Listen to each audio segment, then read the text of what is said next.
નમસ્કાર, હું છું પ્રિયા અને તમે જોઈ રહ્યા છો જનતા કી જાણકારી ન્યૂઝ। નજર કરીએ આજના સમાચાર ઉપર। દાવતે ઇસ્લામી ઇન્ડિયાની વેલફેર શાખા GNRF ગરીબ નવાજ રિલીફ ફાઉન્ડેશન દ્વારા દેશભરમાં વિવિધ સેવાકીય પ્રવૃત્તિઓ કરવામાં આવે છે। તે અંતર્ગત આજરોજ ગીર સોમનાથના વેરાવળ રોનક હોસ્પિટલ ખાતે Indian red cross society Gir Somnath જિલ્લા શાખાના સહયોગથી થેલેસેમિયા તથા કેન્સર પીડિતોના લાભાર્થે મહારક્તદાન કેમ્પ યોજાયો હતો, જેમાં વિવિધ લોકો દ્વારા 152 યુનિટ રક્તદાન કરવામાં આવ્યું હતું, જે ગીર સોમનાથ રેડ ક્રોસને સોંપવામાં આવેલ અને આવી રીતે માનવ ધર્મમાં ઊંચામાં ઊંચું દાન એ રક્તદાનની પંક્તિને સાર્થક કરવા મુસ્લિમ સમાજના અનેક સામાજિક સંસ્થાઓના આગેવાનો તેમજ સમસ્ત મુસ્લિમ સમાજના પ્રમુખ અફઝલભાઈ પંજા સહિતના આગેવાનો ઉપસ્થિત રહ્યા હતા। રેડ ક્રોસ ગીર સોમનાથના વતી કિરીટભાઈ ઉનડકટ, ગિરીશ ઠક્કર, અનીશ રાજ, મુકેશભાઈ ચગ, સંજય દાવડા, વિમલ ગજ્જર વિગેરે ચેરમેન અતુલભાઈ એમ કાનાબારના નેતૃત્વ હેઠળ ઉપસ્થિત રહ્યા હતા।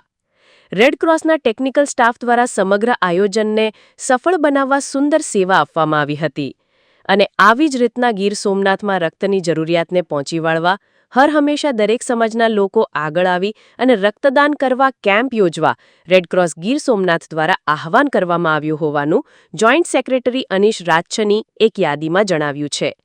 અહેવાલ ભીમજીભાઈ ભજગોતર। હું અફઝલ પંજા, પ્રમુખ સમસ્ત મુસ્લિમ સેવા સમાજ વેરાવળ।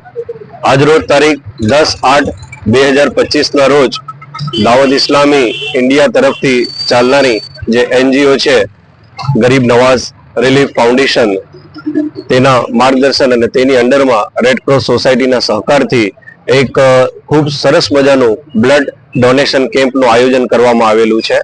આવનાર સમયમાં 79th we will celebrate the independence of India, કે સ્વતંત્ર દિનમાં આ શ્રેષ્ઠ બ્લડ ડોનેશનનું કામ અને સમગ્ર દેશને એક શ્રેષ્ઠ સંદેશ ગરીબ નવાઝ રિલીફ ફાઉન્ડેશન ટ્રસ્ટ દાવત ઇસ્લામી ઇન્ડિયા તરફથી આ છે કે આજે થેલિસેમિયાના જે બાળકો છે તેમને ખાસ બ્લડની જરૂર પડતી હોય છે, તો તેમના માટે આ એક શ્રેષ્ઠ આયોજન કરવામાં આવેલું છે।